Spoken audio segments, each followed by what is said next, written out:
started.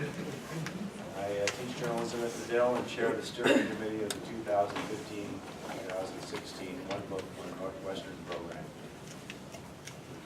I want to begin by acknowledging we are on the traditional homelands of Native peoples, including most recently the Council of the Three Fires, who are the Ojibwe, the Ottawa, and the Potawatomi.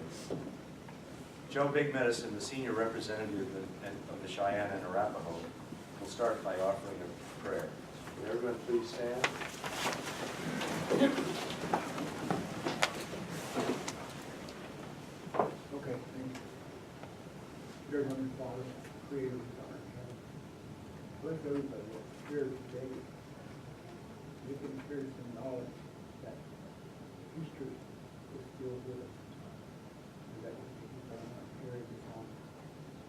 Bless all our homes, where we came from, all our loved ones. Bless our people back home, wherever they are. And bless everything here with us, so we can unite again. All these good things I ask in your name. Amen. Thank you. And thanks to all of our panelists who traveled long distances, in some cases from remote locations in Wyoming, Montana, and other western states. Gail originally was talking to me about the 6-hour drive to get to Denver Airport to make possible this event. To the Cheyenne and Arapaho, the Sand Creek Massacre is more than a historical event from 150 years ago. It is an open wound, a living trauma. So please join me in expressing our appreciation to the panelists for their willingness to address today's painful topic. Appreciate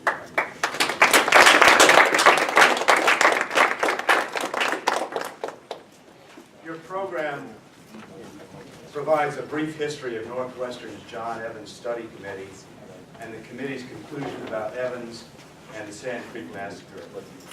Let me begin by updating the program's brief history. A university Native American outreach and inclusion task force offered recommendations in November 2014 related to the Cheyenne and Arapaho and the ways in which Evans is honored at Northwestern. The task force recommended the university create, quote, agreements with Cheyenne, Arapaho, and Midwestern tribal colleges to recruit transfer students, unquote, from those schools, and consider a special scholarship initiative for members of the Cheyenne and Arapaho nations, as well as members of federally and state recognized tribes that reside in the Great Lakes region.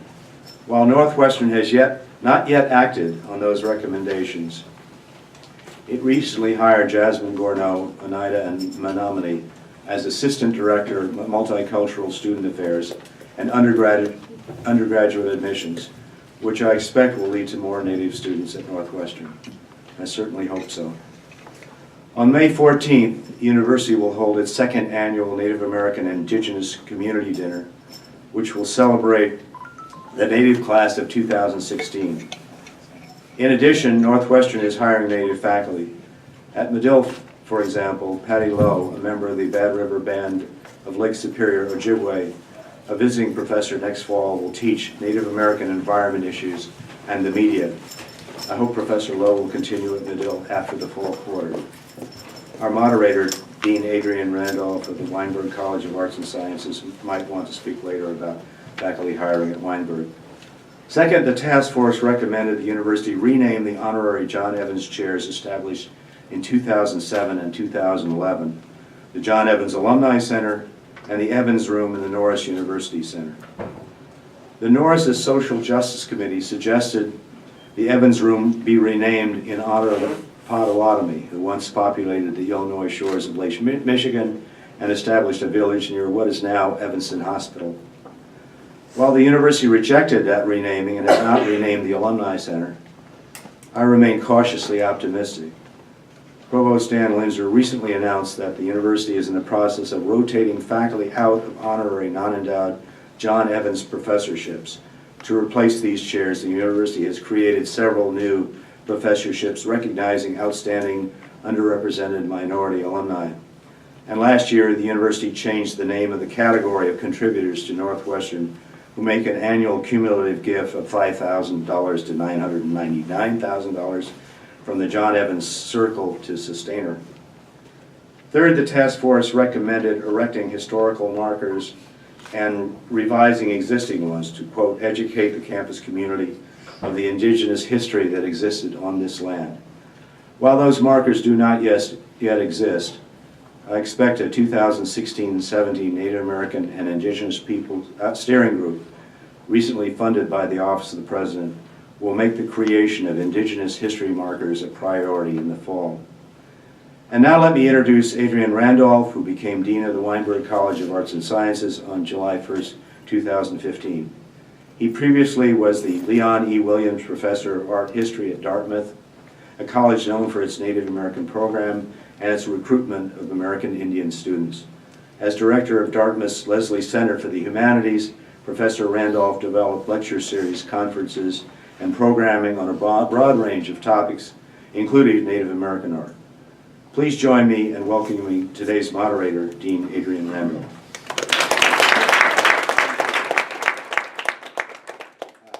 Thank you all for coming, and thank you very much to our distinguished visitors. And thanks, Joe, for those moving words, beginning, and Lauren for those framing words for today's discussion. I feel the best way to proceed is not for me to try to introduce all of our panelists, but rather ask them to say a few words about themselves as they initiate our discussion today. Each of them is going to speak for a few minutes, sort of as an open mic session, if you will, where you can tackle the history and legacy of the Sand Creek Massacre from whatever historical, presentist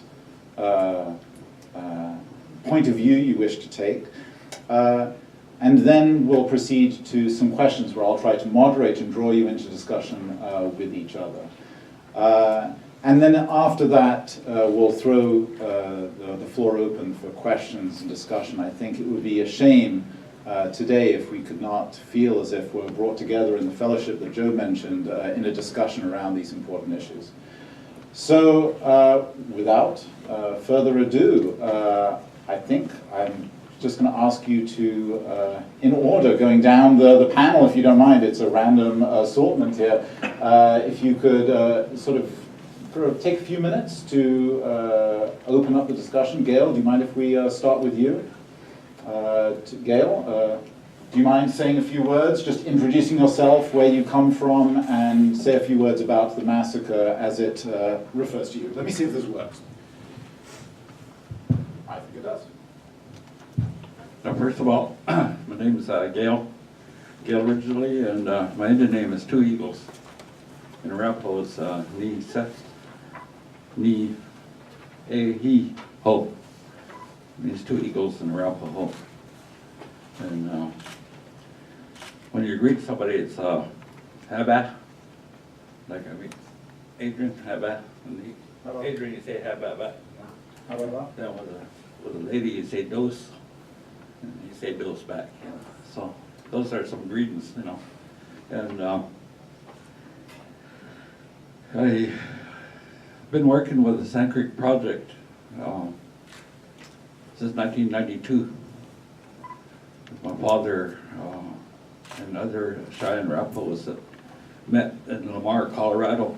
From that time, from 92 to 98, they discussed the location, and it finally turned out to be a site study, scientific data, oral histories.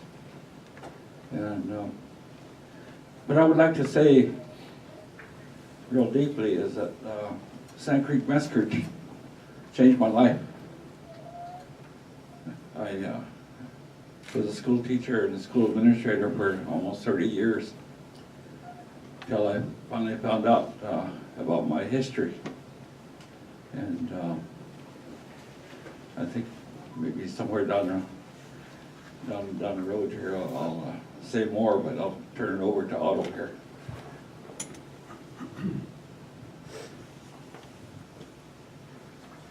Chef. Good day. Softa events na hashive. Natsista. Namshem histut no was.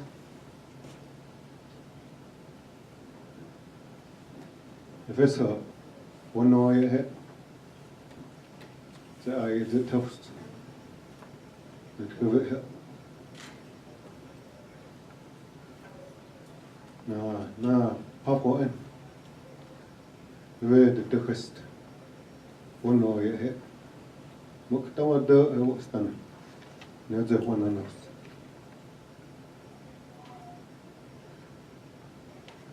My English name is Otto, braided hair, and I'm a descendant of Sand Creek. From Montana, southeastern Montana, near Lame Deer, Montana. My great-grandfather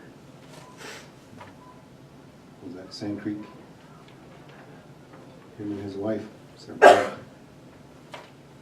His wife was carrying their oldest son, born same year,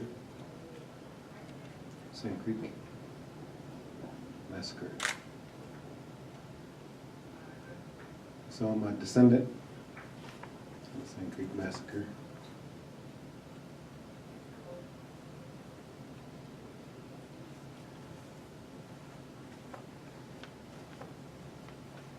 Wonder every now and then why it's so deep, why it's so intense. Sand Creek Massacre. I was told when I was about 11, 12 years old, and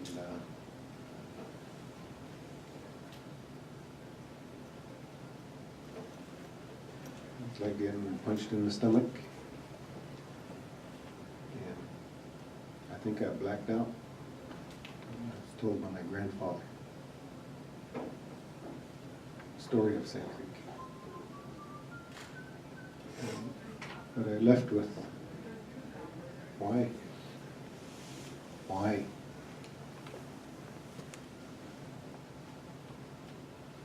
Why would somebody do that? Do the atrocities to elders, to women, to children.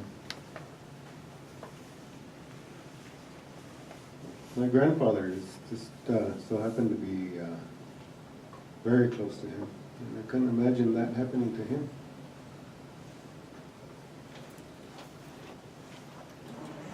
But it's definitely deep and intense. I still wonder why. I still don't. We can never go back to that time to question Evans, to question Shivington, question the Army and the 100-day volunteers.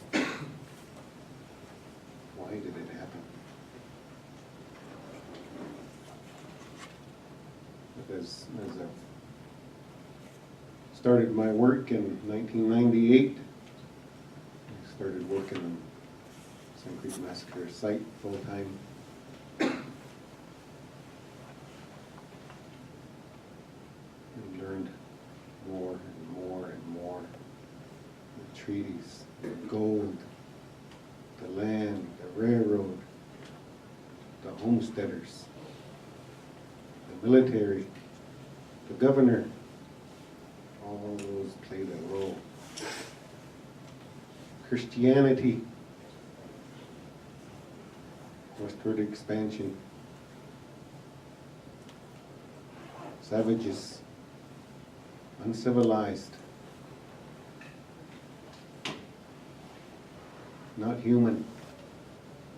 Those are some of the things that I learned along the way to today.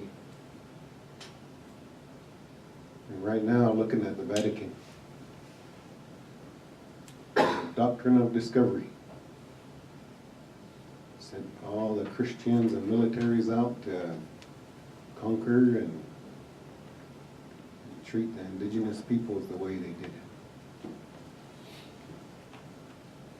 So those are some of my answers to why Sand Creek Massacre happened.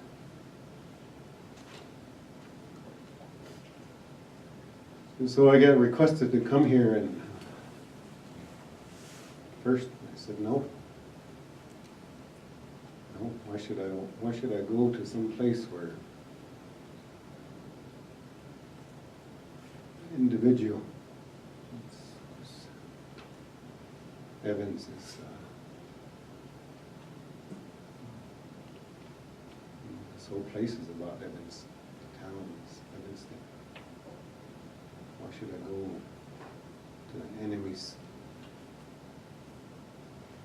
home?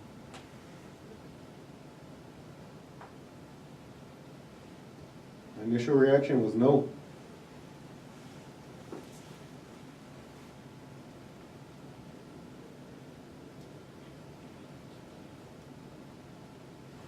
But I had that same reaction when the Evans descendants wanted to participate in the very first Sand Creek Massacre spiritual healing run in 1999.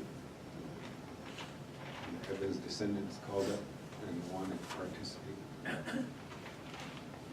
couldn't believe they had the gall to ask. They're descendants of the ones who perpetrated. They don't need no healing. They're white. They're perfect race. Why should they need healing? Why should they get involved? Why should we allow them to participate? Shame on them. Those were some of the initial thoughts I had. And if it was up to me, they probably wouldn't have participated. But I had a committee that I worked with and presented it to them, and I thought it'll take 2 minutes and we'll be over with, and we'll move on to the next agenda item. It wasn't that way. We sat there close to an hour after a long period of silence.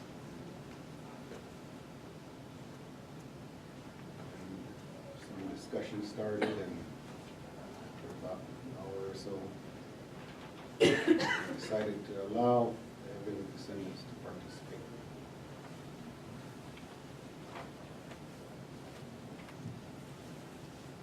And again, I said, heck no, you go work with them. But after some thought, I agreed to help our committee, agreed to coordinate,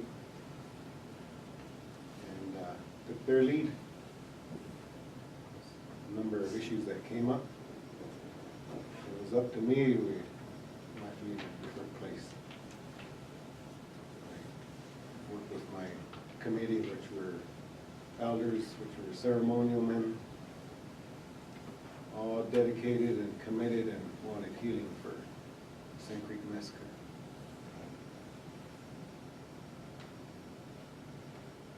And so we went about business. The first annual healing run was a huge, intense task. Getting the group, part of our tribe, down to Denver, about 1,000 miles away, pretty close. And along were the Evans descendants. As the time went by, it was a week-long event, and time went by, I began to look at the Evans descendants as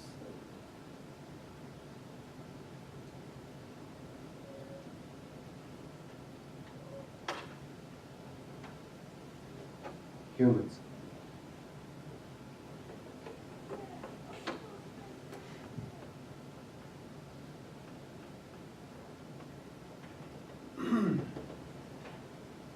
Since then, came pretty close to, or got very close to Hayden. there were other times that I was presented with those questions, working with the Methodists, working on almost helping them, become aware, helping them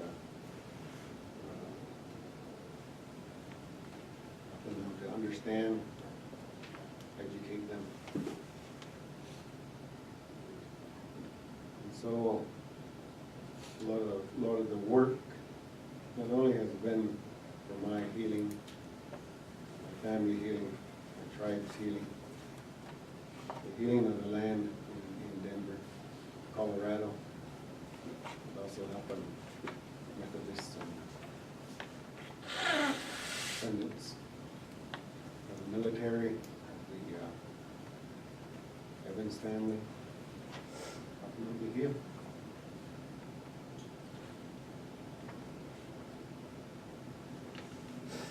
So,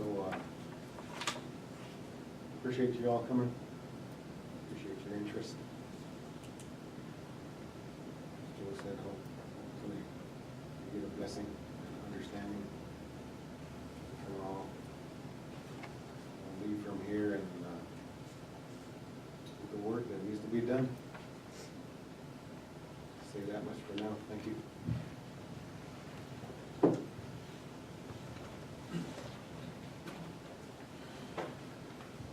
I've been working on this Sand Creek for about 33 years, almost the same time as Gail.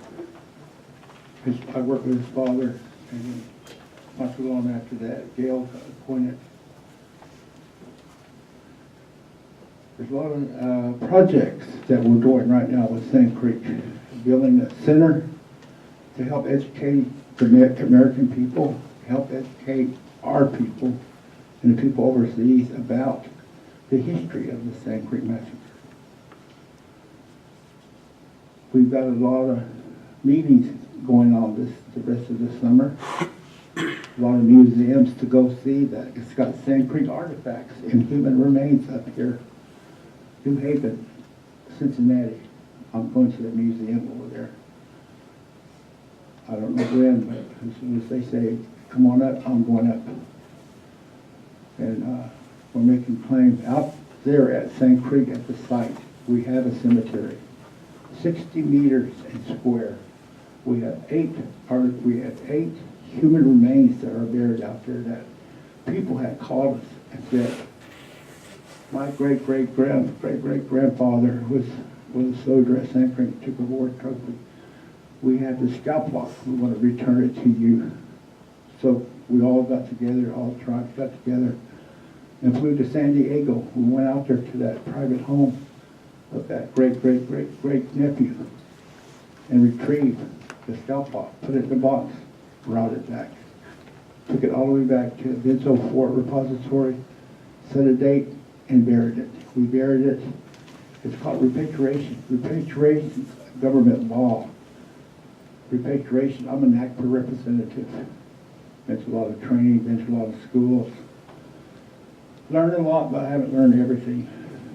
Because every year, everything gets revised, or added, amended, or deleted. So anyway, I'm still doing this on behalf of my thousands and thousands of Southern Cheyenne people back home. But anyway, I just started talking. I think it's my hand that's not shivering, not this stuff. So anyway, we're still doing this. We're still doing these projects today. And I wasn't going to come up here for this until I got information from Ted Blackhawk. You know him? Where is he? Did he do a report on Yeah, he was on the initial John Evans study committee. okay, I wasn't, He was one of the professors. okay, I was in contact with him all of a sudden. Shoo, can't hear from him no more. He's a Yale. Yeah, okay. But anyway, my society back home, we still have our societies. We still have our traditional chiefs. I'm a sub-chief myself. They call it sub-chief. I'm a chief headsman. A chief headsman is a headsman who went to war. I went to Vietnam. came back, got wounded them. And my society, my arrow keeper, told me to go, so I came up here. My family told me to come up here, see what they're doing, see what they're talking about us. So that's why I'm here. Yeah. So anyway, I'm glad to be here, listen to what's going on here. Go back home, tell my societies, my family, what they're talking about us. That's the word they say. I wouldn't say that. But anyway, I'm just glad to be here, I guess. Go someplace. Okay, I hope. All right, my name's Laurel Hayden, and John Evans is my great-great-great-grandfather. And I was about 8 years old when I first found out about the Sand Creek Massacre. My parents took me out to the massacre site, and at that point I wasn't really able to comprehend how my ancestor was related to this horrific event. But I just remember practically everything about that time I went out there, and it's just lived through me practically every day. And it always, it's always in my mind, this atrocity that my ancestor committed. And it's always on my mind, ways that, we can feel responsible to repair that horrific event in whatever way that we can. And I'm so grateful for my parents for initiating that trip out to the massacre site, because that really kind of, sparked something in me that, like I said, has continued throughout my life. And actually went back out to the Sand Creek Massacre site 2 years ago for the 150th anniversary of the massacre. And it was a very moving experience. It was very different than the first time that I had been out there, but once again, really incredible to see the amount of people that were out there and the amount of support, and it was just a really humbling experience. And since then, I've started to make relationships with Gail and Otto and Joe and many others, Cheyenne and Arapaho descendants from the massacre, and that is probably the most incredible thing that's come throughout all of my interests and learning and experience through the Sand Creek Massacre, is building these relationships with the Cheyenne and Arapaho people. And yeah, it's really amazing to be in these discussions. I can only imagine what our ancestors are thinking. I'm sure they're really proud. Yeah, so thanks again for having me.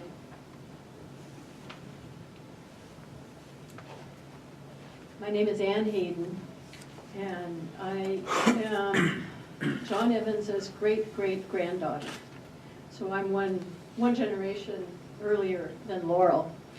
And in my generation, it wasn't spoken of.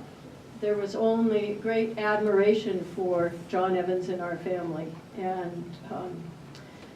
But there was some kind of shame that lived under the surfaces of things that I only found out about when I was an adult in my early 20s and started reading history books.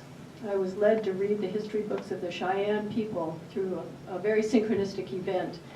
And when I saw what had happened, I knew, even though the history books, of course, were not accurate at that time, I knew in my heart that he was more responsible than anyone was saying. And I began my own long healing journey through deep layers of shame that only the families of perpetrators and the descendants of perpetrators have to go through.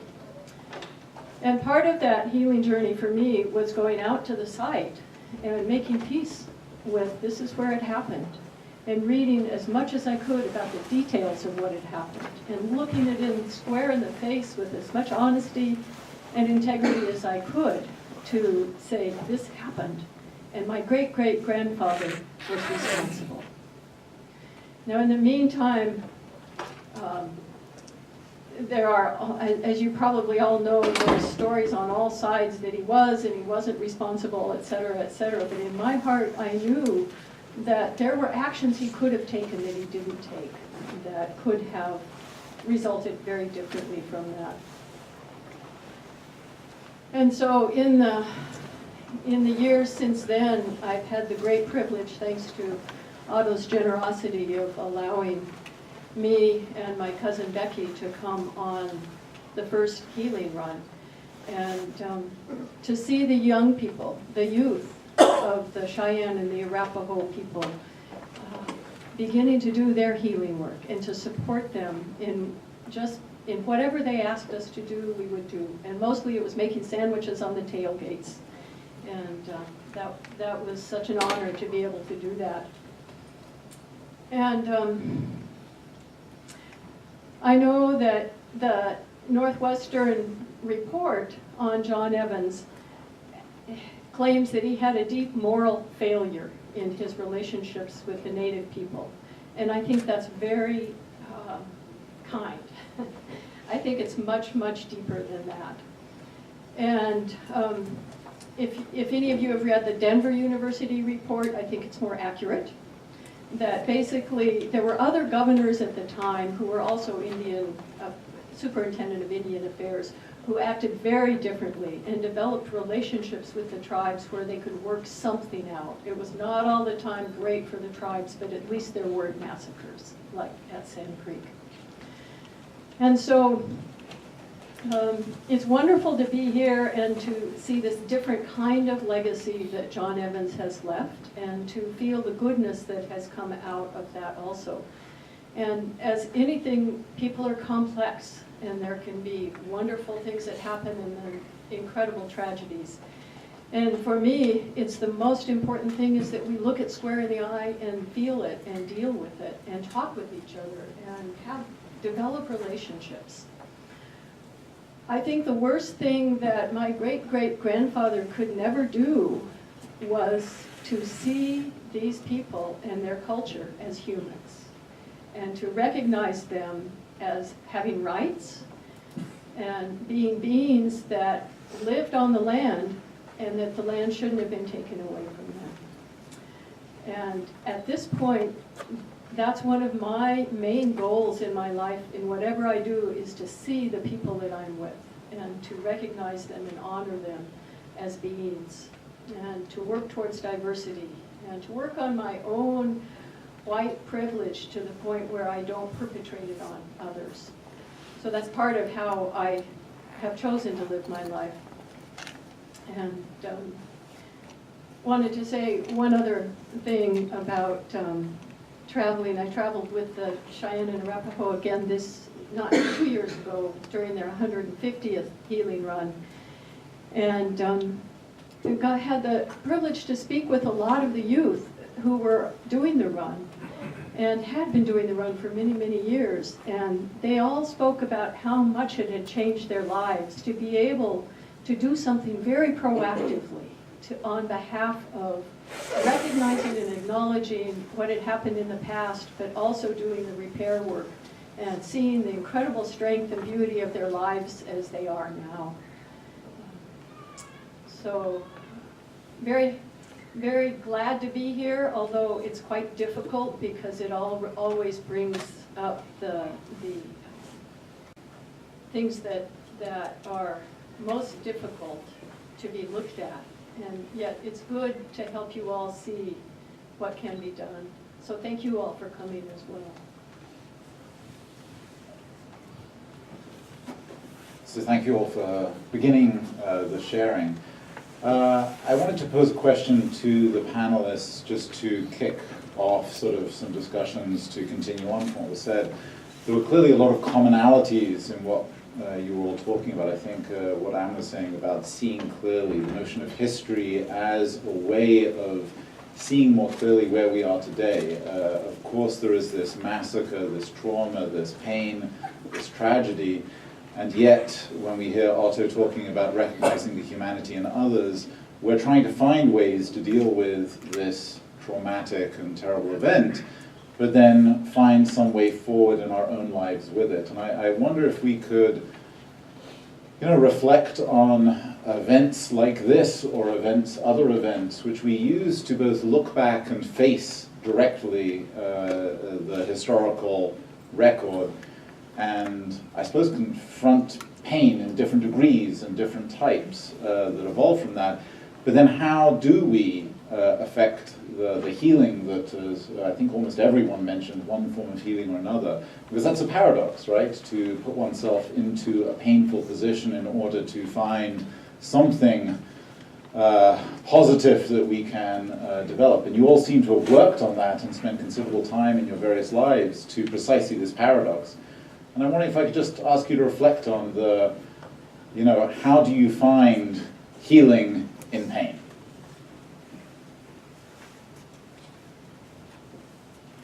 And anyone can answer with I think that's why we're here today, is part of the healing, telling you our history and where we were then, where we're at today, and kind of look at the future. Since we began the Massacre project, 1998, 99, we went in unison with the 4 tribes and the government with the National Park Service. And we picked up other entities like Denver University. The governor had his commission. There's One Earth now coming together to put a $200,000 memorial statue at the Capitol. Still having a little bit of resistance by some legislators to not have that statue on the state capitol grounds, And you'll always find resistance in areas such as, this particular time. We're still having dysfunctions in our social climate back home. Suicides.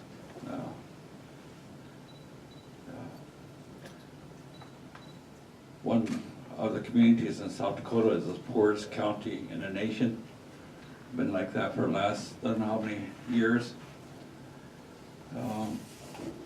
People ask, how come they do that? How come they can't pull themselves out, But one thing, the Cheyenne Arapaho, the Lakota people they have a strong spirit and spirituality. They're very spiritual people. Everything to them, water, outside and the air, sacred food.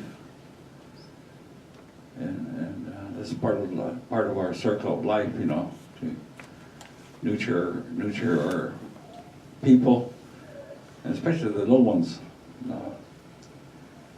It's been a struggle ever since I started working on this project, because of the way the Indian people were treated. One of the things that we're working with is the doctrine of discovery. I don't know how many of you guys are familiar with that.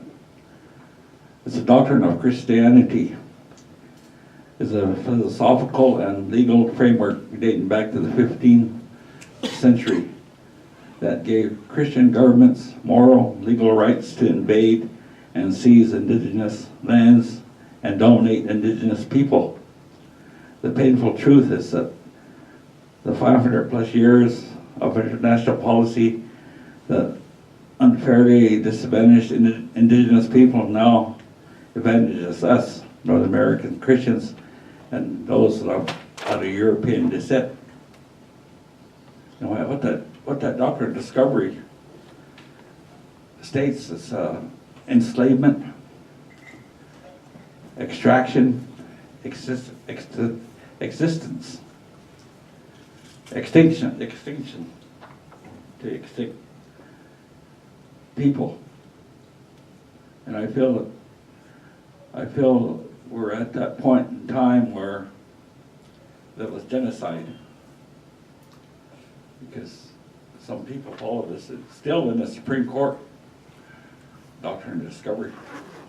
The churches still promote that, you know. When the invaders, I call them invaders, came to the United States, they plundered, pillaged, whatever, you know. Took out 100 million indigenous native people here on this continent. And to me, it's all part of that doctrine of discovery, you know. That's one major part, because a lot of the people, a lot of the government looked at it as, like the Pope said, go conquer. That, you know, no, with somewhat like a genocide form of way of taking our people down. A few years back, a couple of years ago, went back to the Holocaust Museum, the Cheyenne Arapaho people, and it's comparable to the people that took us on tour, explained detail what we as Native Americans have gone through as they did it in Germany. That's pretty sad, you know. And for healing, you know, it's healing is something that needs to happen, continue to happen, different ways. A lot of it is historical trauma. It's entirely different than consciously holding on to the past when it resides in your ancestral memory and DNA. It results in numerous defensive mechanisms developmental malfunctions and behavioral issues. This is scientific and is supported in the studies.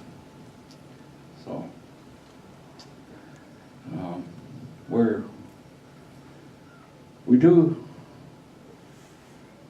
in a situation now where we're losing our languages. There's very few back home that speak fluent languages, and it's part of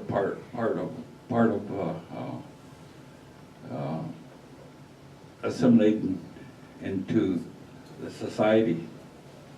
And I think back at Sand Creek, where stories that you hear of kids crying, begging not to be shot. And the soldiers using them as target practice, you know.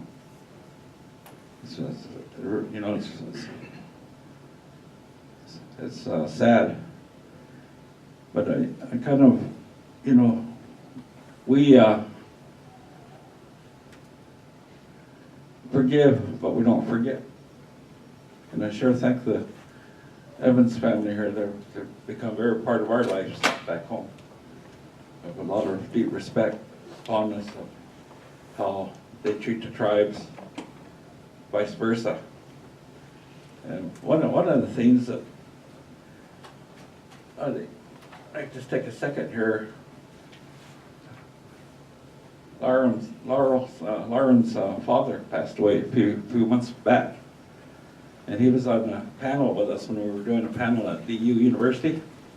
His name was Tom Hayden, former great-great-grandson of the former Governor Evans. And one of the things that really struck me, he appeared on a panel titled "Learning and Healing: Continue the Conversation" at the University of Denver, along with the Cheyenne Arapaho descendants of the Sand Creek Massacre, to offer recognition and an apology for the acts of his ancestor. And to me, when I heard that, you know, it made me feel good, because at that time, you know, he didn't know as much as I didn't know back in 1992. it was foreign to me to talk about Sand Creek. And but it is time for the Cheyenne Rappos for them to tell us what we can do now, 150 years later. An apology is not enough without action. I think that the Northwestern study, the DU study, has some concrete recommendations that could work towards healing. And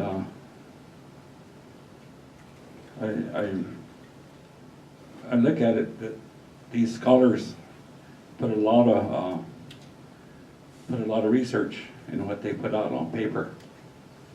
But I'll turn this back over to.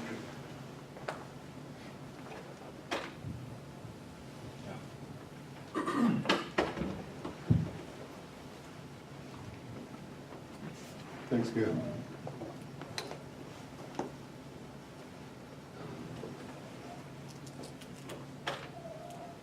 That's a very good question.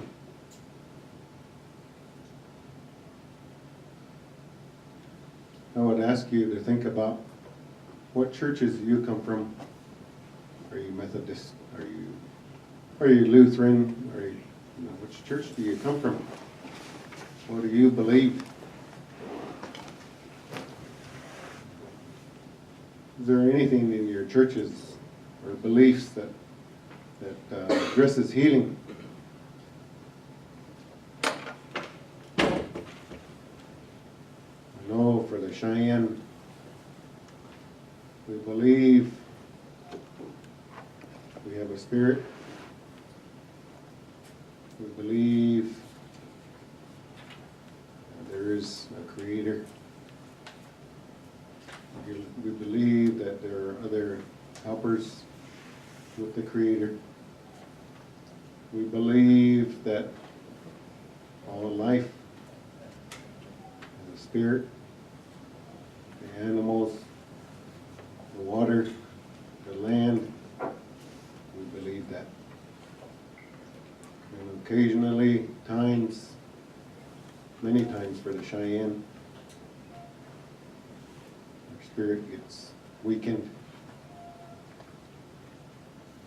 And we have ways to heal that spirit, to heal our spirit.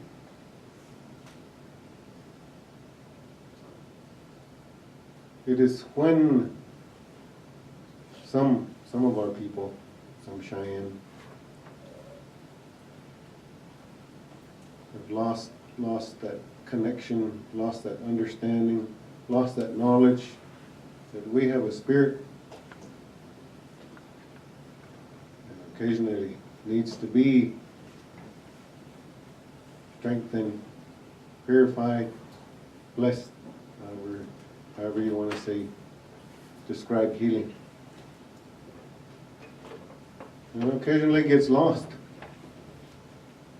And there's ways that we can address that too. More to that, I'll just say that much about our belief and understanding of spirits and life. It's not new. Centuries old. These beliefs, these understandings, these practices to take care of our spirit, our individual spirit.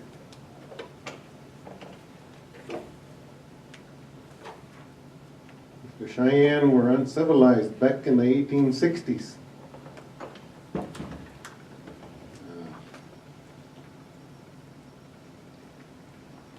don't think they'd have any kind of belief of a spiritual understanding of a creator, of a connection to the land, to the plants, to each other. Ways of prayer, or ways of life. Strong back then. survived numerous attacks, numerous massacres, just like Sand Creek. Women and children butchered up, shot. Numerous times, the people survived that. Started in 1864. And the last battle the Cheyenne had with the U.S. military was 1890 on the reservation in Montana. Over lack of rations that the U.S. government promised to give our people. So they wouldn't travel back and forth down to Denver and Colorado, that would stay in Montana, stay in one area.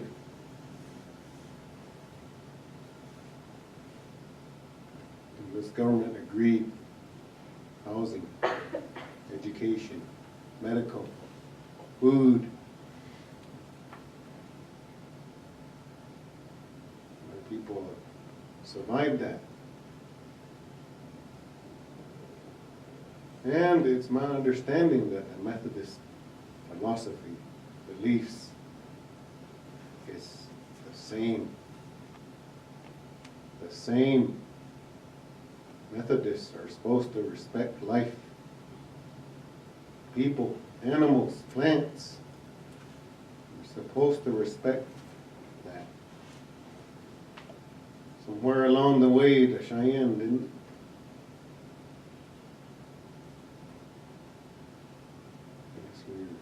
We're not considered life.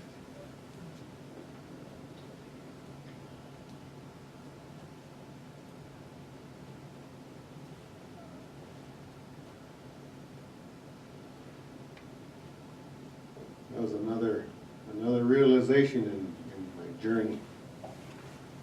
11, 12 years old when I said, why?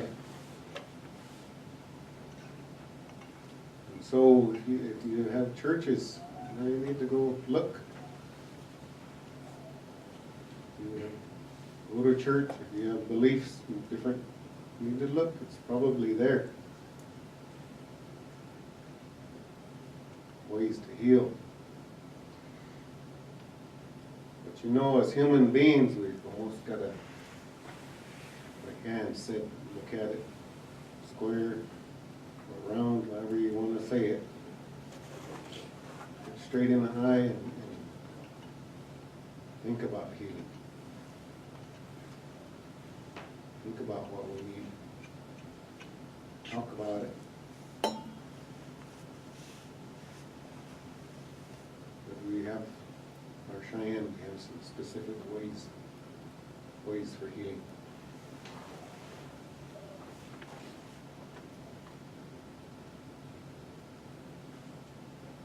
I'll just say that much for now. Thank you. No, there's some questions that I've heard of renaming different centers, different buildings, change it from Evans to something else.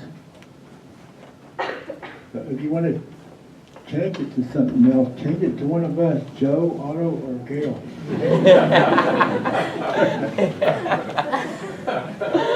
Or Lauren or Ann. But you know, if you really, really want to help us, get your administrators, contact the Methodist Church. They're working hard. They're spending a lot of money to help us, what we're doing. And get with them, find out how you can help. What are they doing? What's their procedure? What are they doing? And you'll learn what we're doing. Sand Creek Massacre, October 15, 1865, by Medicine Lodge, Kansas, 9 o'clock in the morning.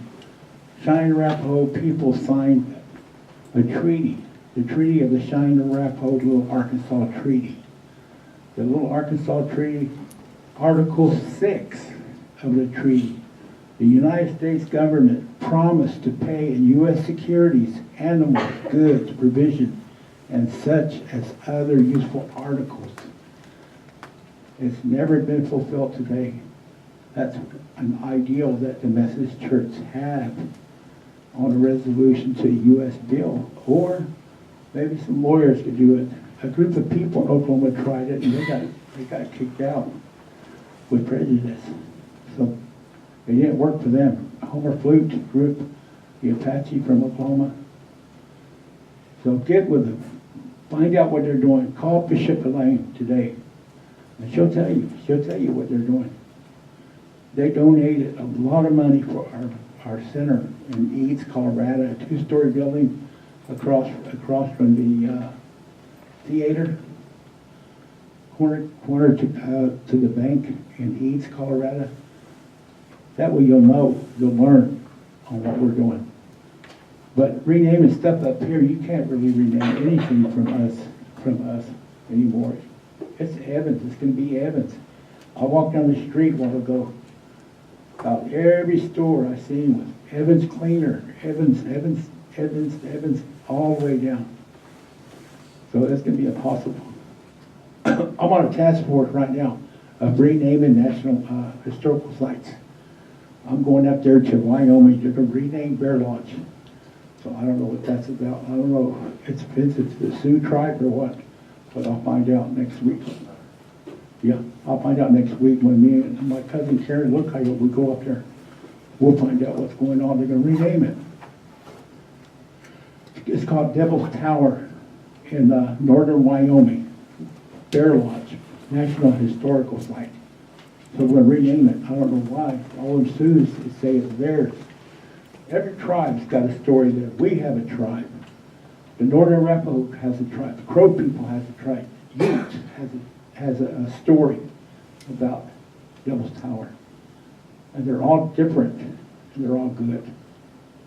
They're really, really good. Good stories and history. So if you really want to help our Cheyenne Arapaho people, find out what's going on with us.